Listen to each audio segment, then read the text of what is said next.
Media service اللہ فاولئک هم الکافرون۔ حضرات، یزدان شہید آج میڈیا سروس بڑے عرصہ دراز کے بعد آپ کی خدمت میں حاضر ہونے کا موقع میسر آیا ہے۔ جس طرح کے میرے بھائی نے آپ کو بتلایا ہے کہ مسلسل سفروں کی تکان کی وجہ سے کہ دن کو سفر رات کو جلسے، طبیعت نڈھال ہے۔ آج ہی رات جو گزری ہے پشاور میں جلسہ تھا، اور مزیدار بات یہ ہے کہ وہاں بھی فوارہ چوکی میں جلسہ تھا۔ میں نے یہ سمجھا کہ اگر جلسے کے فوراً بعد روانہ نہ ہوا تو آپ تک پہنچنا مشکل ہو جائے گا، چنانچہ گاڑی کو خود ڈرائیو کرتا ہوا آیا۔ طبیعت پر سخت بوجھ پڑا، کچھ ویسے طبیعت نڈھال تھی، کچھ اس سفر نے بالکل اور زیادہ طبیعت کو مزمحل کر کے رکھ دیا۔ لیکن بہرحال میں نے چاہا کہ پہلے ایک دو دفعہ اس طرح ہوا ہے کہ جلسے کا اعلان ہوا اور میں ملک سے باہر چلا گیا یا ملک سے باہر تھا، نہ آ سکا، دوستوں کو پریشانی ہوئی، اس لیے میں نے چاہا کہ آپ کی خدمت میں ضرور حاضر ہوا جائے۔ آج جی چاہتا ہے کہ اللہ رب العزت اگر توفیق دے تو آپ کے سامنے کھل کر باتیں کی جائے۔ آپ سے دعا ہے، آپ سے درخواست ہے کہ آپ دعا کریں اللہ مجھے سچی بات اور حق بات کہنے کی توفیق عطا فرمائے۔ میں اپنے دوستوں اور ساتھیوں سے جو بڑی مشقت کے ساتھ کھڑے ہیں ان سے یہ گزارش کروں گا کہ اگر چاہتے ہیں کہ میں کھل کر ان کے ساتھ کچھ بات کروں کہ آج کچھ درد میرے دل میں سوا ہوتا ہے، تو یہ بھی ذرا جو بیٹھ سکتے ہیں بیٹھ جائیں۔ وہاں دریا آخر میں بچھی ہوئی ہے، صفیں بچھی ہوئی ہے، جہاں جہاں کسی کو جگہ ملے، تاکہ اطمینان کے ساتھ میں بھی آپ کے ساتھ بات کر سکوں اور آپ بھی اطمینان سے میری گفتگو کو سن سکیں، اور ویسے بھی لوگوں کو پتہ چل سکے کہ اہل حق کا کتنا بڑا آج اجتماع ہے اللہ کے فضل و کرم سے۔ اور وہ لوگ جن بیچاروں کو روٹی اس وقت تک ہضم نہیں ہوتی جب تک ہماری مخالفت نہ کر لے، ان کو بھی اپنی قدر و قیمت کا بھی اور لوگوں سے ہماری محبت اور لوگوں کی ہمارے لیے محبت کا علم بھی ہو جائے۔ اس لیے جو دوست آخر میں یہ کھڑے ہیں جو دقت سے، جو آسانی سے کھڑے ہیں وہ بالکل کھڑے ہیں، لیکن جو یہ بزرگ ہیں بابا جی ان کو بٹھا نہیں یار، بابا جی کو بٹھا دو کرسی ہوتے اٹھو پترا، شاباش، آگے خاصی جگہ ہے دور تک، تو دوست جو بیٹھ سکتے ہو بیٹھ جائے۔ میں یہ سمجھتا ہوں کہ حضرت مولانا حبیب الرحمان صاحب یزدانی نے جو ہماری جماعت کے نامور خطیب اور ممتاز عالم دین ہے اور ہمارے ہم سفروں میں انہیں ایک نمایاں اور امتیازی مقام حاصل ہے، انہوں نے آپ کے سامنے بڑی تفصیل اور شرح و بست کے ساتھ اپنے خیالات کا اظہار کر دیا ہوگا کہ میں تو بیماری کی وجہ سے لیٹا ہوا تھا، نہ سن سکا۔ میں یہ چاہتا ہوں کہ آج جو ملک کو حالات درپیش ہیں ان کا ذکر کرتے ہوئے آپ کو ذرا ماضی کی طرف لے جاؤں اور پھر ان احوال کا تجزیہ کرنے کے بعد اس بات کی بھی گزارش کروں کتاب و سنت کی روشنی میں ان احوال کا حل کیا ہے۔ کوئی شخص اس بارے میں دو رائے نہیں رکھتا ہے کہ آج ہمارا ملک جن خطرات سے دوچار ہے ایسے خطرات سے پہلے کبھی دوچار نہیں ہوا تھا۔ ہمارے ملک کی شمالی سرحدیں انتہائی غیر محفوظ ہیں، افغانستان کے چھوٹے سے ملک کے طیارے آئے دن آتے ہیں اور ہماری سرحدوں پر بمباری کر کے چلے جاتے ہیں۔ دوسری طرف اندرا گاندھی کا بیٹا ہر روز پاکستان کو للکار کر رہتا ہے۔ تیسری طرف روس اپنے دانت ہمارے لیے تیز کیے ہوئے، اور امریکہ جس کو ہم نے اپنا خدا بنا رکھا ہے اس نے کبھی کسی سے وفا کی ہی نہیں کہ ہم سے وفا کرے۔ ایسے حالات میں ہر شخص جو صاحب دل ہے وہ حیران اور پریشان ہے کہ ان حالات کا نتیجہ کیا نکلے گا. ملک جس دن جا رہا ہے اور جس ڈگر پہ چل رہا ہے اس کی صورت حالات کیا بنے گی, کیا ہمارا ہوگا. اور پھر لوگ اس بارے میں بھی پریشان ہیں کہ آئے دن انہیں نئے نئے نعرے سننے پڑ رہے ہیں. کوئی انہیں مشرق کی طرف بلاتا ہے تو کوئی مغرب کی طرف, کوئی انہیں شمال کی دعوت دیتا ہے تو کوئی جنوب کی. اور مسلمان پاکستانی بیچارے پریشان ہیں کہ جائیں تو کدھر جائیں, اور ان خطرات کے بھور سے نکلے تو کیسے نکلے. تو پہلی بات تو یہ دیکھنے کی ہے کہ ملک پر خطرات کے جو بادل امڈ آئے ہیں ان کے اسباب کیا ہے, ان کے محرکات کیا ہے. میں ابتدائی میں یہ بات واضح طور پر بتلا دینا چاہتا ہوں کہ پاکستان پر آج تک جتنی بھی مصیبتیں آئی ہے وہ ہمارے حکمرانوں کی وجہ سے آئی ہے. پاکستان دو ٹکڑے ہوا تو حکمرانوں کی وجہ سے ہوا. پاکستان ہندوستان کے ہاتھوں ذلیل اور رسوا ہوا تو حکمرانوں کی وجہ سے. آج افغانستان جیسے چھوٹے ملک کے سامنے پاکستان اگر مونچھیں نیچی کر کے جھکا جا رہا ہے تو اس کا سبب بھی ہمارے اپنے حکمرانوں کی بزدلی اور ان کے پیدا کرنا حالات ہے. اور آج اگر ہمارے ملک کے اندر بھٹوازم کا یا کمیونزم کا نہ سوشلزم کا غلغلہ بلند ہے, اس کی بنیادی وجہ بھی ہمارے حکمرانوں کی بد کرداریاں. اس لیے ان حکمرانوں نے پاکستان کی نئی نسل کو ان حالات سے ناآشنا بنائے رکھا ہے جو حالات پاکستان کے بنانے کے محرک بنے تھے. آج پرانے لوگوں کو تو یاد ہوگا کہ پاکستان کیوں کر بنا تھا, کیسے بنا تھا. نئی نسل کو یہ بات معلوم نہیں ہے کہ پاکستان کس طرح بنا, کیوں کر بنا اور کتنی قربانیاں اس کے بنانے کے لیے دی گئی. آج کسے معلوم ہے کہ لاکھوں انسانوں نے اپنی رگوں کا لہو بنا کر اس پاکستان کو بنایا تھا.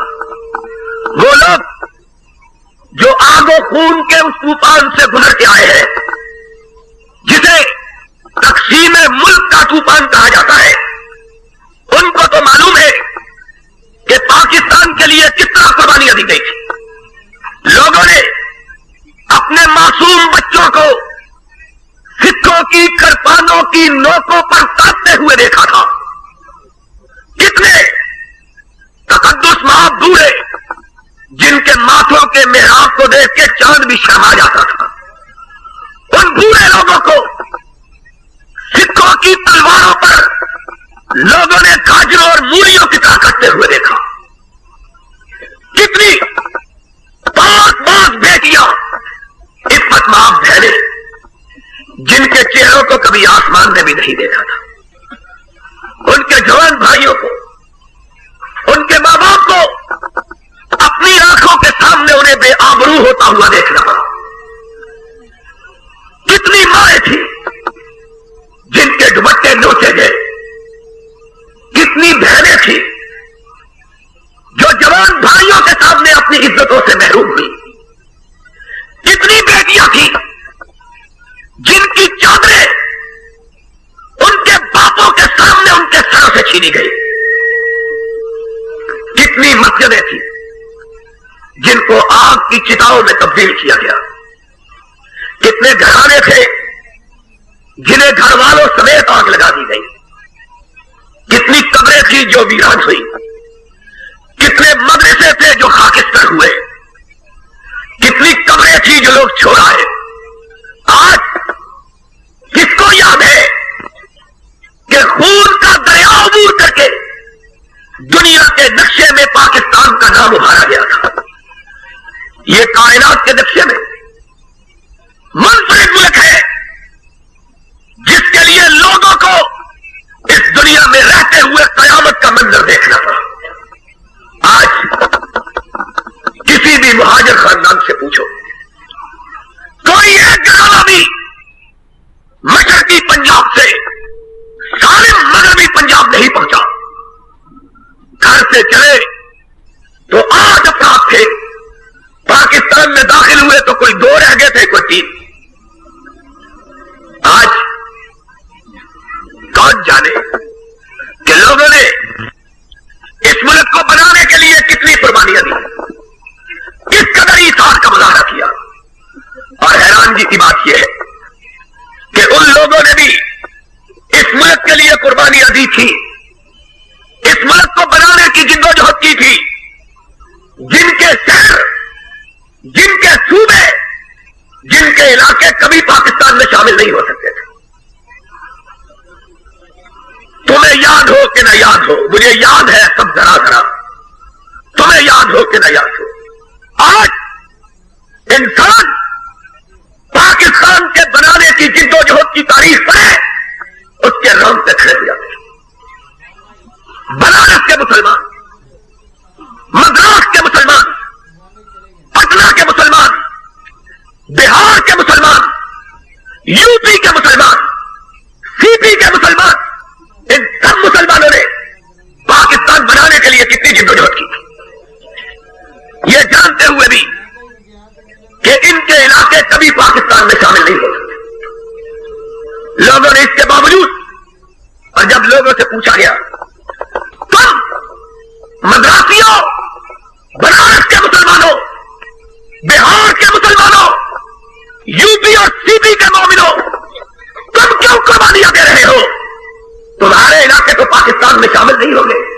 تو انہوں نے کہا تھا ہم اس لیے قربانیاں دے رہے ہیں کہ اگر ہم پاکستان میں شامل نہیں ہو سکیں گے تو کیا ہوا، بر صغیر میں ایک ایسا ملک تو بن جائے گا جس پہ محمد کی چادر پڑی ہوئی ہوگی. یہ سبب تھا، اس کی طرف سے ٹھنڈی ہوا آئے گی، ہم خوش ہو جائیں. اور باقی یہ منظر میں نے اپنی آنکھوں سے دیکھا، پاکستان بننے کو تو نہیں دیکھا، لیکن ہندوستان کے دور دراز کے علاقوں کے مسلمانوں کی پاکستان سے محبت کا مظاہرہ میں نے اپنی آنکھوں سے دیکھا. 65 کی جب جنگ ہوئی تب میں مدینہ طیبہ میں تھا، مدینہ یونیورسٹی میں پڑھتا تھا، چھوٹا سا تھا. جنگ شروع ہوئی، ہندوستان کے طالب علم بھی ہمارے ساتھ پڑھتے تھے. لڑائی کے آغاز میں ہندوستان اور پاکستان کے درمیان تلخی کا پیدا ہونا ایک قدرتی اور فطرتی بات تھی. چنانچہ جب ہندوستان کے حملہ کی خبر پہنچی، ہم پاکستان کے طلبا جو مدینہ یونیورسٹی میں پڑھتے تھے خبر سن کے باہر نکل آئے. راستے میں ہمیں ہندوستان کے طالب علم مل گئے اور ملکوں کے طالب علم بھی جمع ہو گئے. ایک لڑکے نے ہندوستان کو گالی دی، پاکستانی نے. ہندوستان کا ایک لڑکا گڑبڑا گیا، اس نے کہا ہمارے ملک کو گالی نہ دو. چنانچہ ادھر ہندوستان کے لڑکے ادھر پاکستان کے لڑکے آپس میں جھگڑا ہونے لگا. لوگوں نے بیچ بچاؤ کرایا، وہ ہندوستان کی حمایت کر رہے تھے، یہ پاکستان کی. اور کعبے کے رب کی قسم ہے، جب رات کی تاریکی چھا گئی، سورج ڈوب گیا، اندھیرے نے کائنات کو اپنی آغوش میں لے لیا. میں نے دیکھا کہ بہار کا رہنے والا وہ مسلمان طالب علم جو دن کی روشنی میں ہندوستان کی حمایت میں پاکستانی لڑکوں سے لڑ رہا تھا، اس کے کمروں سے سسکیوں کی آواز آ رہی تھی، رونے کی، کرانے کی. میرا کمرہ بھی اس کے ساتھ تھا. میں جلدی سے اٹھا، میں نے کہا کسی مسلمان بھائی کو تکلیف ہوگی، کیا ہوا؟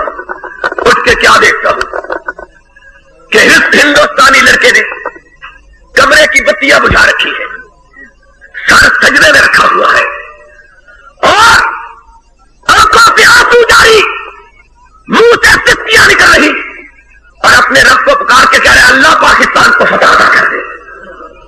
میں حیران و پریشان رہ گیا کہ دن کی روشنی میں یہ ہم سے لڑ رہا تھا، رات کی تاریکی میں رب سے پاکستان کی کامیابی کی دعا مانگ رہا ہے. یہ کیا بات ہے؟ صبح ہوئی، نماز کے لیے مسجد میں گئے، واپسی پر میں نے اس کو مسجد میں پکڑ لیا میں نے کہا دوست، دن کی روشنی میں پاکستان کے خلاف لڑتے اور رات کی تاریکی میں پاکستان کی فتح کے لیے دعا مانگتے ہو، ماجرا کیا ہے؟ اس کی آنکھوں میں آنسو آ گئے. اس نے کہا دن کو اس لیے لڑ رہا تھا کہ ہندوستان میں میری ماں بستی ہے، میرا باپ بستا ہے، میری بہنیں بستی ہیں، میرے گھر والے بستے ہیں. رات کو خیال آیا اور نیک وقت اس ملک کے لیے لڑ رہا ہے جس میں تیری ماں بہن رہتی، اور اس ملک کے متعلق کیا کہتا ہے جس میں تیرا دل رہتا، تیرا ایمان بستا ہے. اس نے کہا میں پاکستان کی فتح کے لیے اس لیے دعا کر رہا تھا کہ اگر خدا نے خواستہ پاکستان کو شکست ہو گئی تو ہم ہندوستان میں رہنے والے مسلمانوں کی ماں کے سروں سے ایک دفعہ دوبٹے پھر چھین لیے جائیں.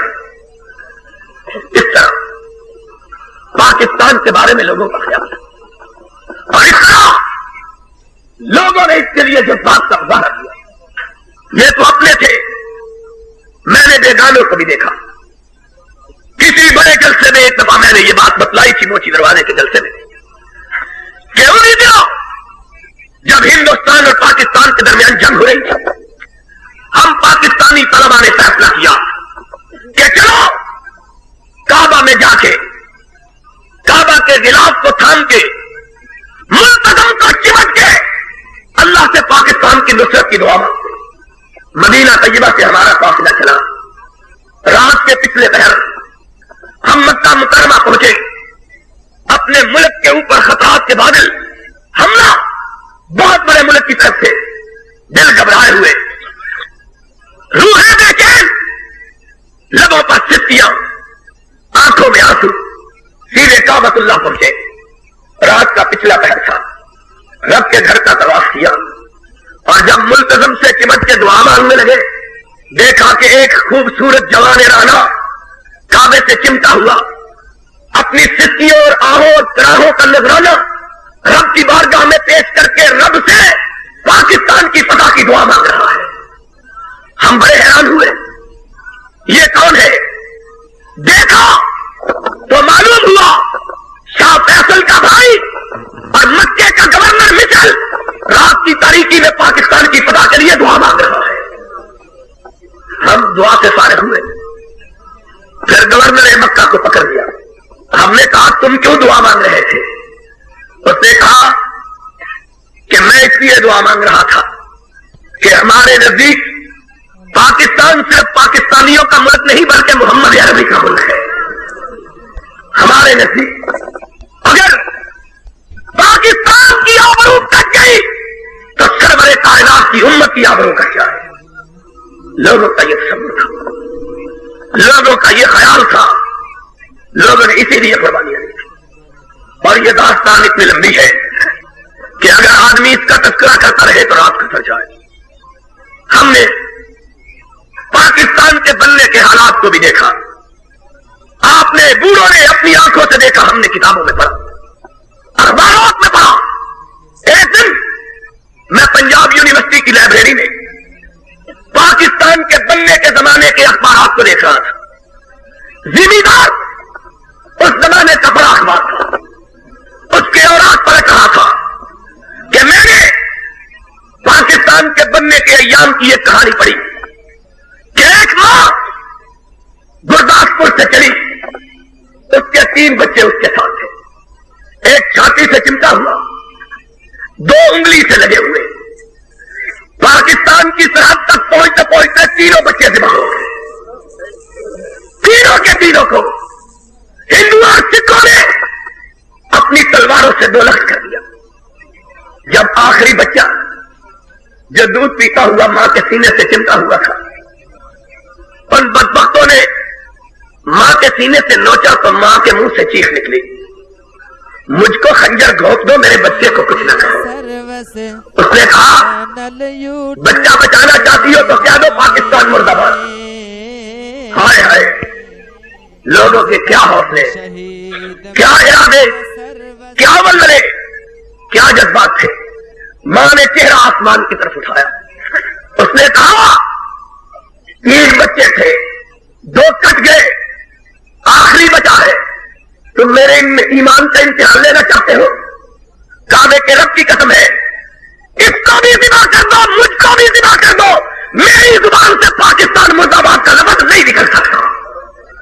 یہ جذبات ہے.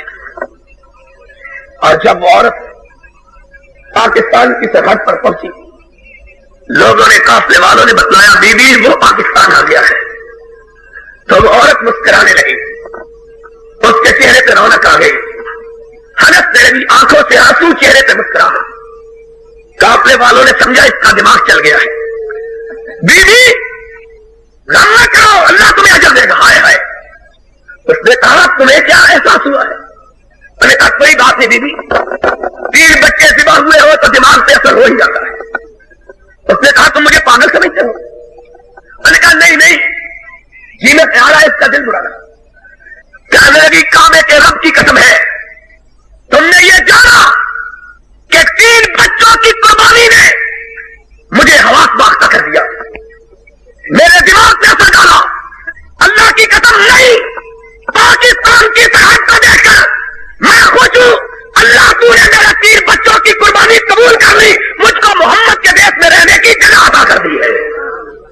لوگوں کا جذبہ یہ تھا کہ یہ دیش سرور کائنات کا دیش, یہ دیش محمد کا دیش ہوگا, یہ بستی محمد کی بستی ہوگی صلی اللہ علیہ وسلم. لوگوں نے نعرے سنے تھے, پاکستان کا مطلب کیا؟ اور اونچی بولو, لوگوں نے کیا نعرے سنے تھے؟ پاکستان کا مطلب کیا؟ لوگوں نے نعرے سنے. لوگوں نے کہا آج ہندو گنڈے لوٹتے ہیں, لوٹ لے, پھر ایسا ملک آ جائے گا جس میں کوئی لٹیرا نہیں ہوگا. آج سب کچھ لٹ جائے, سب کچھ کٹ جائے, سب کچھ پٹ جائے, ایسا ملک مل جائے جہاں پھر کوئی پیٹنے والا, لوٹنے والا, کاٹنے والا نہیں ہوگا. یہ لوگوں کا مطلب. اس کے لیے لوگوں نے قربانیاں دی اور ملک بنایا تھا. سنو میری بات, آج کچھ تلخ باتیں بھی نہ کرنا چاہتا ہوں, اٹھاؤ اس کو سیدھا کرنا چاہتا ہوں.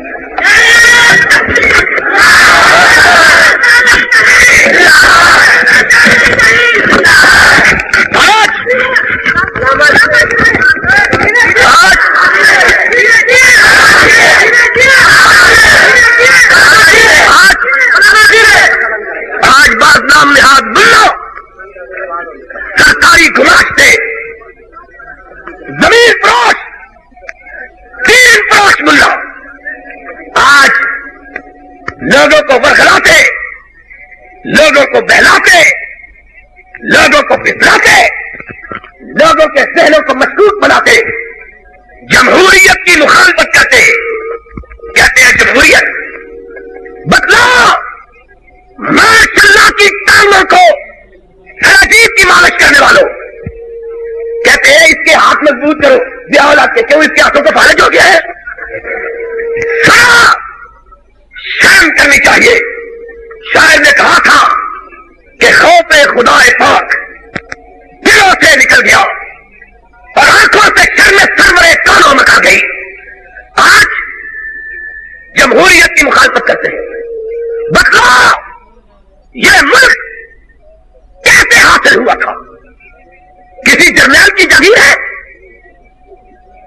کسی نے اس کو پتا کیا؟ ان بے غیرتوں سے پوچھو جنہوں نے 10 تمغے سینوں پہ لگائے ہوئے, بے حیا, بے شرم جرنیل, 10 تمغے سینوں پر, ہلال جرت, تمغے بطالت, نشان حیدر. ان بے غیرتوں سے کوئی پوچھنے والا نہیں. اس نے تمغے جو لگائے ہیں کس ملک کو پتا کر کے لگائے ہیں؟ کیا کیا ہے؟ کس کے سرے میں یہ تمغے لیے ہیں؟ سینے بھرے ہوئے ہیں. تم نے کشمیر پتا کر لیا ہے, پاکستان کی سرحدوں کو وسیع کر دیا ہے. چند زمین 5 ملاؤں کو خرید کر اس ملک کے شمہور ماں پاکستان کو پتا کیا. پاکستانی قوم کو تم نے پتا کیا ہے. کس بات سے تمغے لگائے ہوئے؟ کوئی پوچھنے والا نہیں, کوئی ٹوکنے والا نہیں, کوئی روکنے والا نہیں کہ اس بے غیرتی کے مظہر کی کوئی وجہ بتلاؤ. کس وجہ سے سینوں پہ تمغے لگائے ہوئے؟ دنیا بھر میں لوگوں کو تمغے ملتے ہیں ملک پتا کرنے پر, شہر پتا کرنے پر, صوبے فتح کرنے پر انہوں نے خود ہی اپنے آپ کو تمغے لگا دیے ہیں اپنی قوم کو فتح کر کے. آج جمہوریت کی مخالفت کرنے والے پوچھو یہ ملک کس طرح بنا تھا؟ کسی جرنیل نے پتہ کیا یا کسی وڈیرے کے جہیز میں آیا یا کسی خانزادے کی جگیر ہے؟ یہ ملک لوگوں نے قربانیاں دے کر اپنے ووٹوں سے ملک بنایا ہے. جمہوریت کے ذریعے یہ ملک بنایا ہے. جانتے ہو کہ نہیں جانتے؟ لوگوں نے ووٹ دے کر فیصلہ کیا ہم پاکستان بنانا چاہتے ہیں. ریفرنڈم ہوا, صوبہ سرحد میں ہوا, مشرقی پاکستان میں ہوا. لوگوں نے کہا ہم ووٹ کے ذریعے وہ ملک بنائیں گے جہاں کسی جرنیل کرنیل کی حکمرانی نہیں ہوگی, رب کی حکمرانی ہوگی, محمد کی حکمرانی ہوگی صلی اللہ ہو. اس لیے یہ ملک بنا تھا, اس لیے یہ ملک بنا تھا. پھر کیا ہوا؟ زاغوں کے تصرف میں عقابوں کے نشے میں اس ملک میں وہ لٹیرے حکمران ہوئے. قائد اعظم کے موقع ہی جتنے اس ملک کے جسم کو نوچنے لگے. وہ لوگ جن کے اندر نہ اسلام تھا نہ جمہوریت تھی, اور انہوں نے ملک پر قبضہ جماتے ہی دو چیزوں کی مخالفت کی. کن دو چیزوں کی؟ ان دو چیزوں کی جنہوں نے اس ملک کو وجود بخشا تھا. وہی دو چیزیں جن کے ذریعے یہ ملک بنا تھا, انہی دونوں چیزوں کی حکمرانوں نے مخالفت شیار کی, اسلام کی اور جمہوریت کی. سبب کیا تھا میں تمہیں بتلاتا ہوں آج, اور انشاءاللہ آج مسئلہ سمجھا کے جاؤں گا کتاب و سنت کی روشنی میں انشاءاللہ.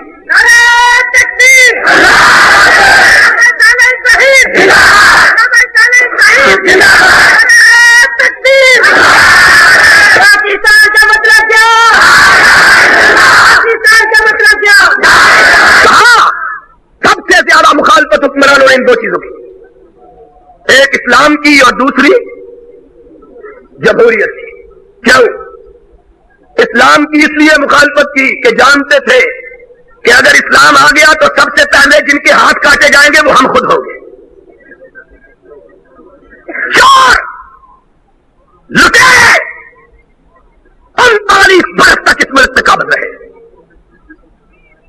آج کا دور شامل کر کے کہتا ہوں, میں ماشاء اللہ سے ڈرنے والا نہیں ہوں, اور آج نہیں اس وقت بھی کہتا تھا جبکہ شاعر کی زبان میں آج افق تابا افق خوف کا سناٹا تھا.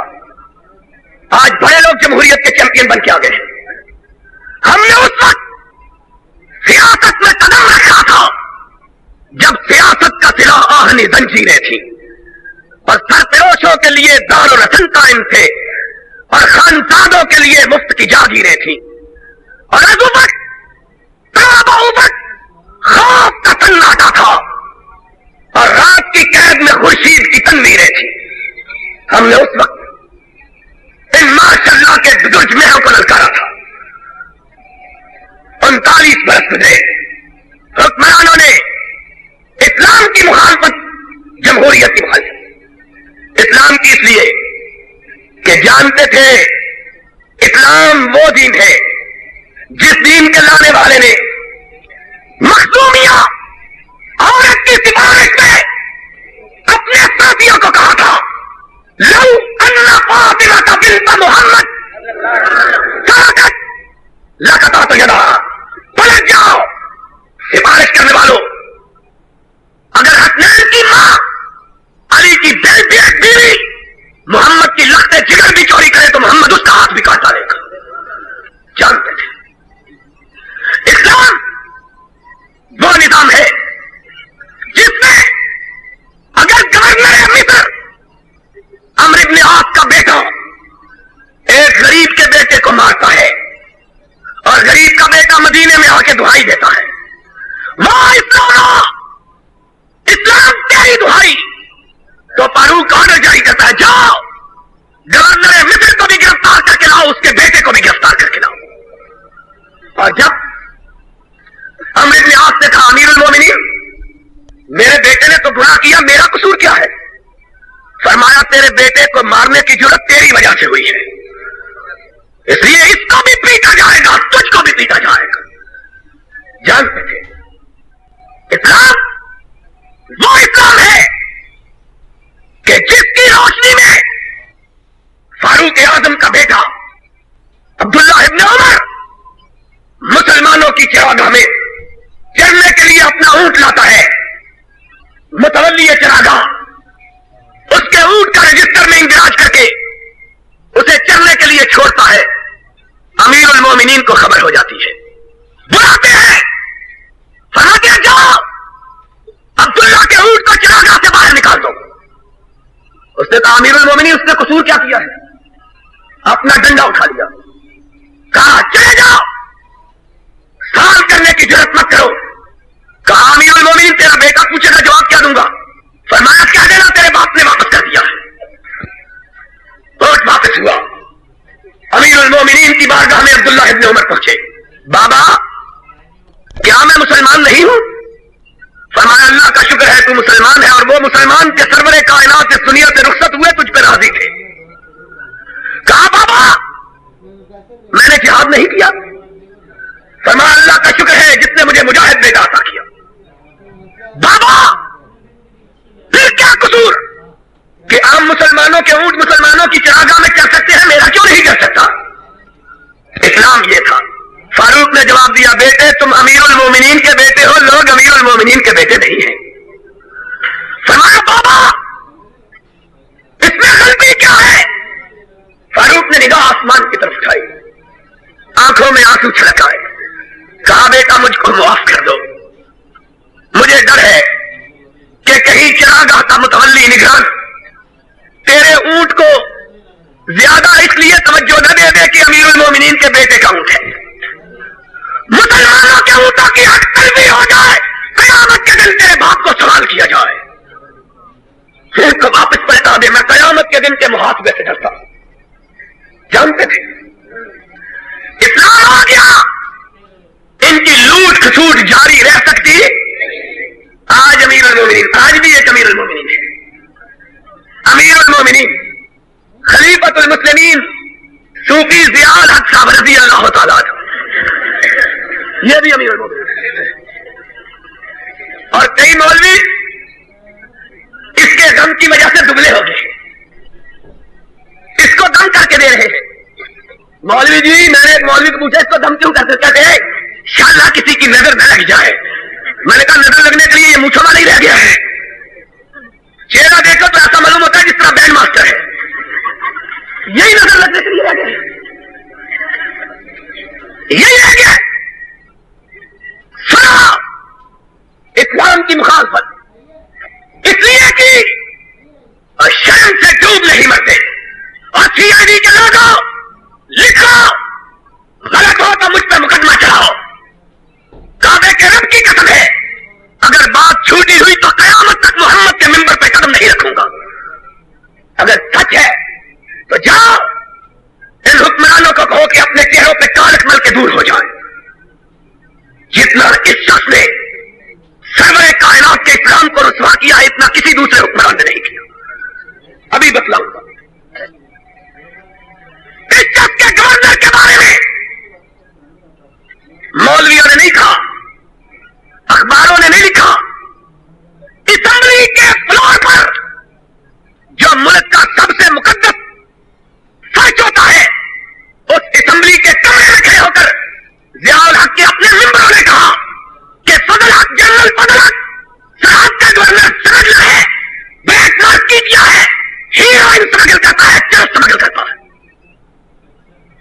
اسمبلی کے اندر کہا جاؤ کسی ماں کے لال کو کہو ایک لفظ گورنمنٹ کی طرف سے تردید کا دکھا دے. تردید کرنے کی ضرورت وزیر داخلہ موجود تھا اسمبلی کے اندر، اس کو تردید کی ضرورت. اور پھر زیادہ کو پتا چلا اس نے کہا کوئی بات نہیں، نامد ہوں ونصلی علی رسول الکریم. یہ اسلام ہے، یہ اسلام. آج ضیاء الحق نے خود کہا ہے، کہتا ہے میرے دور میں رشوت 50 گنا زیادہ ہوگی. اسلام کی برکت ہے نا.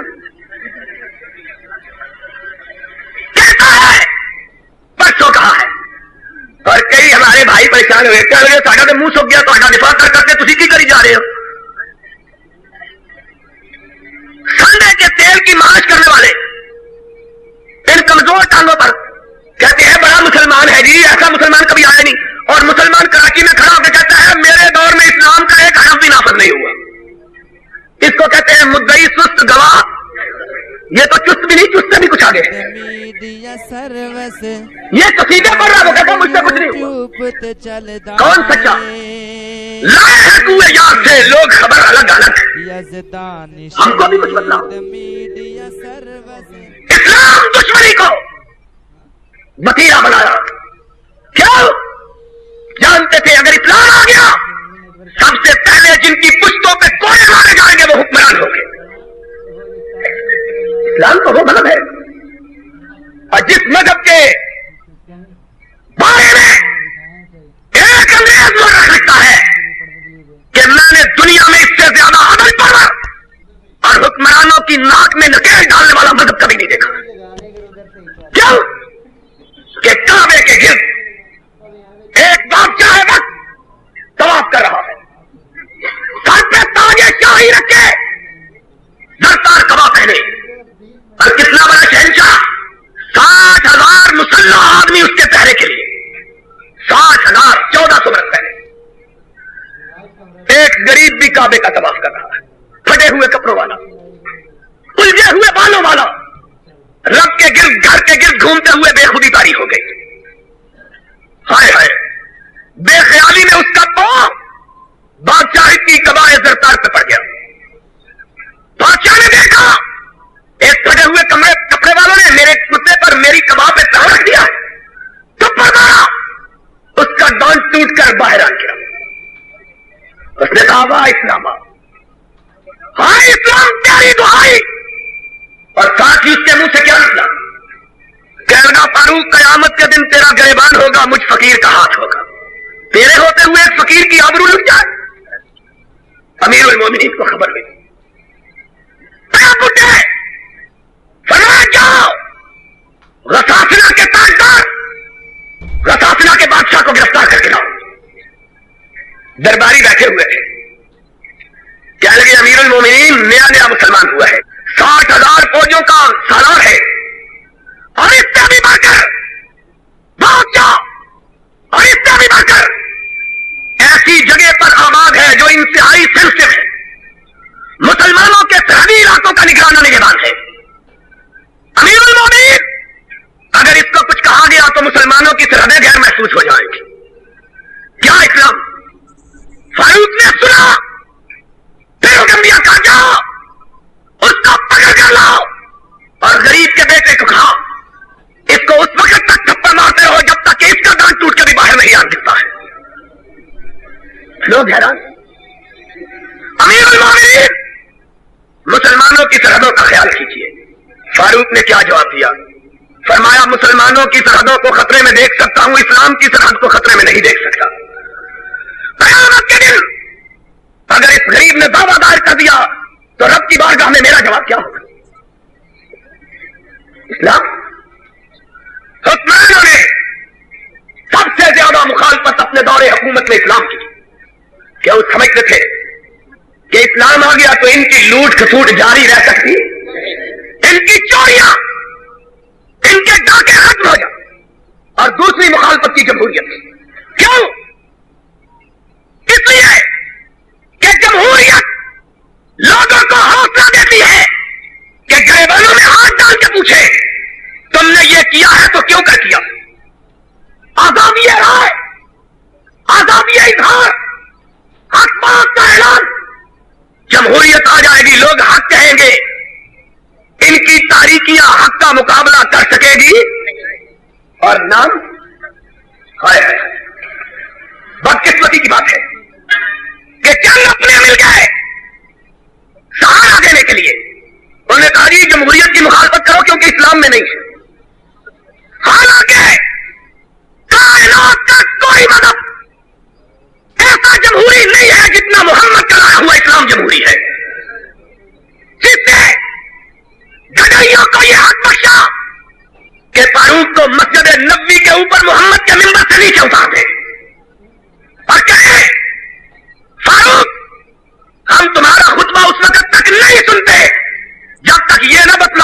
کا کتا کہاں سے بنایا ہے؟ اور فاروق نے کیا جواب دیا؟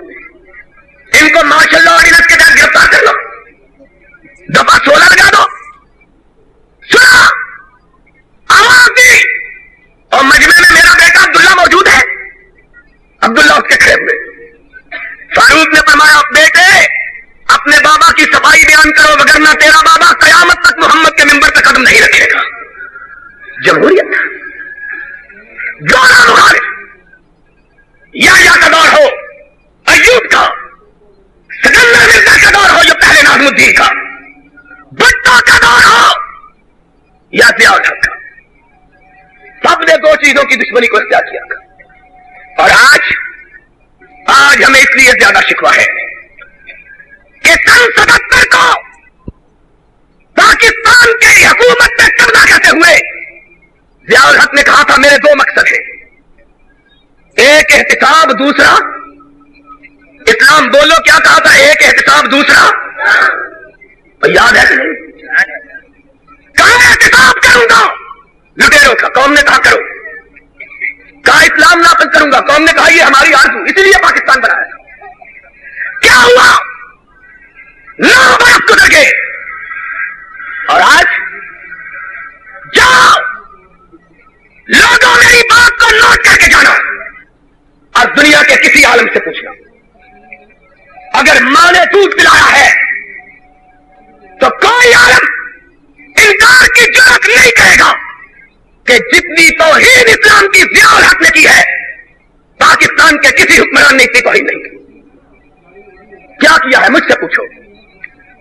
پہلی باتیں بعد میں بتلاتا ہوں، کل کی بات سن لو. اس شخص نے وہ اسلام کی توہین کی ہے پرسوں کہ 39 برس میں کسی حکمران نے نہیں کی. اور میں اگر کہہ دوں کہ بر صغیر میں مسلمان کسی حکمران نے 100 برس میں اتنی توہین نہیں کی تو سچ ہے. پرسوں کے اخبارات میں آج کیا دن ہے؟ بدھ ہے نا. سال کے اخبارات میں پہلے صفحے پر ایک اشتہار 1/4 حصے صفحے کا چھپا 1/4 جس پر لکھا ہوا تھا بیرر سرٹیفکیٹ. پڑھا ہے کہ نہیں پڑھا؟ نہیں پڑھا تو جاؤ جنگ اٹھاؤ، نوئے وقت اٹھاؤ، مشرق اٹھاؤ، پرسوں کا سوال کا. دیکھو اس میں کیا لکھا ہے کہ جن لوگوں نے چور بازاری کی، سمگلنگ کی، بلیک مارکیٹنگ کی، ہیروئن بیچی، عصمتوں کو نالام کیا، جتنے کالا دھن والے ہیں آئے بیرر سرٹیفکیٹ خرید کر اپنے دھن کو سفید بنا دیں. ابھی اسلام کی بات نہیں آئی ہے. کس طرح سفید کریں؟ سود پہ ساری بلیک مارکیٹنگ، سمگلنگ، ہیروئن کے بیچنے کی ساری سرمایہ کاری جو کی گئی ہے وہ بینک میں رکھ دیں اور 12% سود حکومت سے لے لیں. یہ بھی سن لو، یہ تو سارے حکمران کرتے ہیں. حالانکہ سود وہ لعنت ہے کہ رحمت کائنات نے کہا کہ اس کا ادنا ترین گناہ اتنا ہے جتنا اپنی سگی ماں سے بدکاری کا گناہ ہے. اس اسلامی جمہوریہ پاکستان کے امیر المومنین کی طرف سے یاد رکھیں. سنو ذرا جگر پہ ہاتھ رکھ کے سنو. آگے کیا کہا؟ آگے کہا جو شخص اپنی نجات کمائی حکومت کو قرضے کے طور پر دے گا، حکومت نے اسے زکات سے مستثنا قرار دے دیا. حکومت نے اسے زکات سے مستثنا قرار دے دیا. شرم کرو، زکات سے مستثنا کرنے کا حق اللہ نے رحمت کائنات کو بھی نہیں دیا، رسول کو بھی زکات سے مستثنا کرنے کا حق حاصل، اور بولو رسول کو بھی نہیں، پیغمبر کو بھی نہیں، نبی کو بھی اختیار نہیں کہ کسی کو زکات سے مستثنا کر دے. ضیاء الحق نے جس کو چاہا ہے زکات سے مستثنا کر دیا. دین کی اتنی توہین، خدا کی طرف سے عائد کردہ فریضوں کو اٹھانے والا یہ اسلام ہے. پانی لے آدھو تھی تو کربلاج کھڑا کر دیتا، تیرے کسی مولوی تو نہیں بھیجا. کہا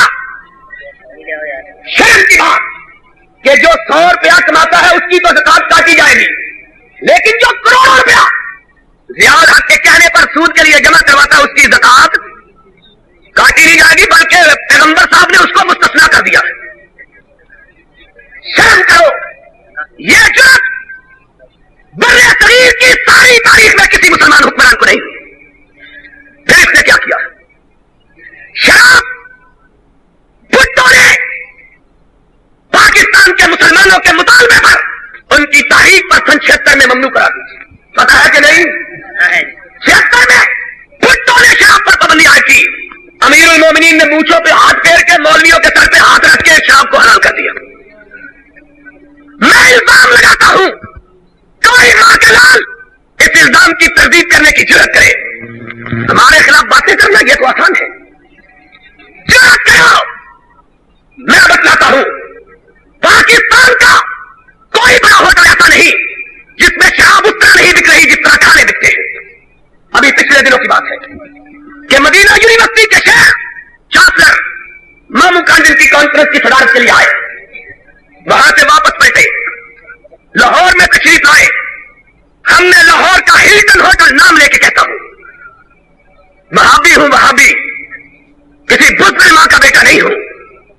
اس ماں نے چلا ہے کہ اگر حق کی پاداش میں تم مجھے پھانسی پر بھی لٹکا دو تو میری ماں پلٹ کے یہی کہے گی، ابھی اس خطیب کے منبر سے اترنے کا وقت نہیں آیا ہے۔ اسلام زندہ باد سپاہی، اسلام زندہ باد سپاہی، اسلام زندہ باد سپاہی۔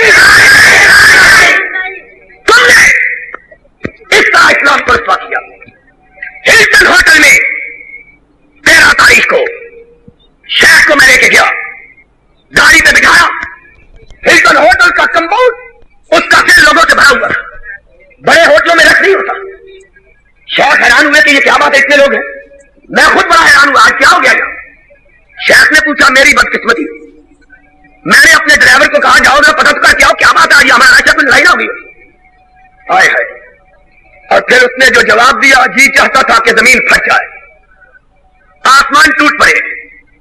اس نے کہا جناب آج ہفتے کا دن ہے اور ہفتے کا دن ہلٹن ہوٹل والوں نے شراب کی تقسیم کے لیے مخصوص کیا ہوا ہے۔ اور پھر شیخ نے پوچھا تو میں کیا جواب دیتا ہوں؟ شراب جوا، جوا وہ جوا جس جوئے نے گھروں کو ویران کیا، خاندانوں کو تباہ کیا، ریس کورس کا جوا، گھڑدوڑ کا جوا۔ بھٹو نے 76 میں مسلمانوں کے مطالبے پر جوئے کو حرام کر، امیر المومنین اس کے سر میں کھجلی ہوئی کہ ہمارے جیتے جی جوا بند ہو جائے تو پھر ہمارا کیا فائدہ۔ شریعت کورٹ، شرعی عدالت، جس کو ضیاء الحق نے خود بنایا، اس میں ججوں کو خود نامزد کیا، اس کے اندر دعویٰ دائر کروایا کہ گردور سے پابندی اٹھانی چاہیے۔ ایک مولوی ولایت سے امپورٹ کیا، اس مولوی بدبخت نے حرام کھا کر عدالت میں بیان دیا کہ رسول اللہ بھی جوا کھیلا کرتے تھے۔ معاذ اللہ اخبارات میں چھپا، لیکن آفرین ہے شرعی عدالت کے ججوں پر۔ انہوں نے حکومت کے باوجود اور زمین فروش ملاؤں کے باوجود فیصلہ دیا کہ جوا حرام، اور بدترین قسم کا جوا جو ہے وہ گھڑدوڑ کا جوا ہے۔ کس نے فیصلہ دیا؟ اور بولو کس کی شرعی عدالت نے؟ کیا ہوا؟ صدر صاحب نے مونچھوں کو توڑ دیا اور آج شرعی عدالت جائے کھلا جگہ، آج سے جوا حلال ہے۔ شرعی عدالت کے فیصلے کے باوجود گردور سے پابندی اٹھائی، سارے ملک کے ریس کورس آزاد ہوئے، اور سب سے پہلے جس کا گھوڑا جیتا وہ کون تھا؟ ایک، بولو ایک تیر، اور تیر کا نہیں جیتنا تھا تو یزدانی کا جیتنا تھا، اور تیر بھی کس کا؟ اے باجا بجانا لے دا جا منہ ویکو تو معلوم ہوتا کہ انہیں آکے گا پانڈے کری کرا لو۔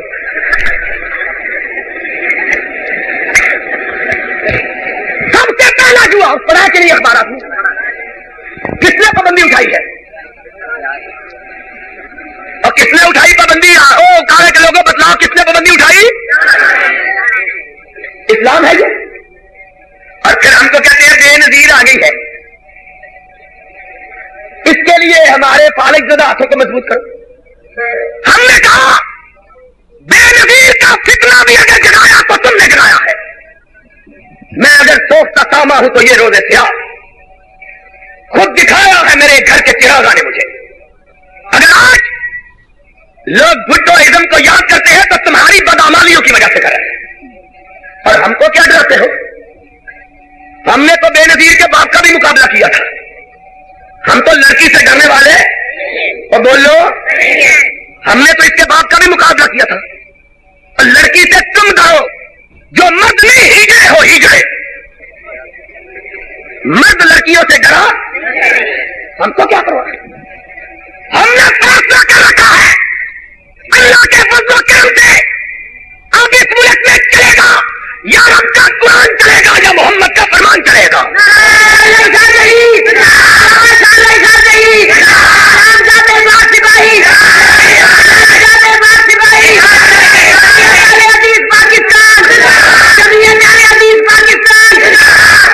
اب اس ملک میں نہ بھٹوازم چلے گا نہ ضیاءازم چلے گا. ہم نے فیصلہ کیا ہے. دیر آئے درست آئے. بابی ذرا دیر میں اٹھے رہے اور جب اٹھ پہ تو انہیں سو سکتے اور بولو اب سو سکتے. اونچی بولو اب سوئیں گے. ہاتھ اٹھا کے بولو اب سوئیں گے. انشاءاللہ ہم جا گئے ہیں. اور بولو اس ملک میں اسلام. ہاتھ اٹھا کے بولو اس ملک میں اسلام.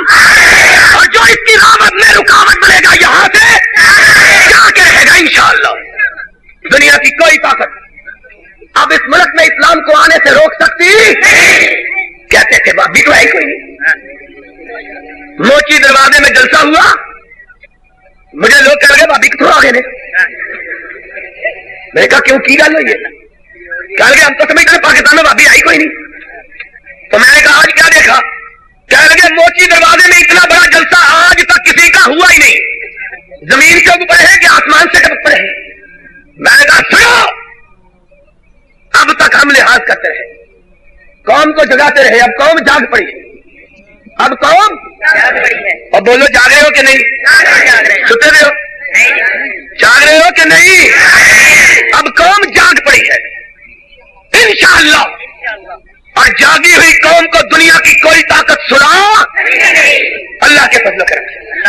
رہ گئی بات ہم تھوڑے تو کسی نے کہا تھا طیرنا سلمى بأننا قلیل ندیدنا فقلت لها ان الکرام قلیل. ہماری بیوی کہتی ہے تم کیا لڑنے جا رہے ہو تم تو تھوڑے ہو. ہم نے کہا شریف ہمیشہ تھوڑے ہی ہوتے ہیں لیکن تھوڑے شریفوں کا زیادہ بدماش مل کے مقابلہ کر سکتے ہیں انشاءاللہ. اب اس ملک کا مقدر اسلام سے وابستہ ہے. اسلام آئے گا یہ ملک بچے گا. کعبے کے رب کی قسم ہے اگر اسلام نہ آیا جمہوریت کو پھر اپنے نہ دیا گیا تو اس ملک کی سلامتی بھی قائم رہ سکتی. ہم نے اس ملک کو بچانا ہے. ہم نے اس ملک کو بچانا ہے. اسے اسلام کی راہ پہ لگانا ہے. اسے جمہوریت کا راستہ دکھانا ہے. یہاں محمد کا پرچم بلند رکھنا ہے. یہاں کتاب و سنت کی بات کرنی ہے اور ان سارے لوگوں سے مقابلہ کرنا ہے جو کتاب اللہ کی راہ میں رکاوٹ بنے جو سنت رسول کی راہ میں رکاوٹ بنے. وآخر دعوانا الحمدللہ رب العالمین. بسم اللہ الرحمن الرحیم. السلام علیکم ورحمۃ اللہ. دنیا صحافت میں دعوت و جہاد کی مؤثر آواز ماہنامہ مجلۃ الدعوہ امت مسلمہ کی سربلندی کے لیے ہمہ وقت کوشاں جماعت الدعوہ کا ترجمان فدائیان کتاب و سنت کی شہادتوں اور عظمتوں کا امین الدعوہ جس میں آپ قرآن و سنت کی خوشبو سے لبریز عالم اسلام کے ممتاز سکالرز کے مضامین جہادی کمانڈرز غازیوں کے انٹرویوز دنیا بھر میں برپا جہادی مارکوں کی تازہ ترین رپورٹس ملاحظہ فرمائیں. ذلتوں پستی اور کفر و شرک کے اندھیروں میں روشنی کی کرن. ماہنامہ مجلۃ الدعوہ خود پڑھیے اور اسے آگے پھیلائیے. رابطہ مرکز القادسیہ 4 لیک روڈ چبرجی چوک لاہور. فون 72409446. تلاوت قرآن مجید، جید علماء کرام کی تقاریر، نت نئے جہادی ترانوں کے والیومز، صاف اور بہترین MPX ساؤنڈ فلٹر پر پاکستان بھر میں بہترین آڈیو کیسٹ ریکارڈنگ اور CDs کا مرکز۔ براہ رابطہ دارالاندلس، مرکز القادسیہ، 4 لیک روڈ، چبرجی چوک، لاہور۔ فون 72305449۔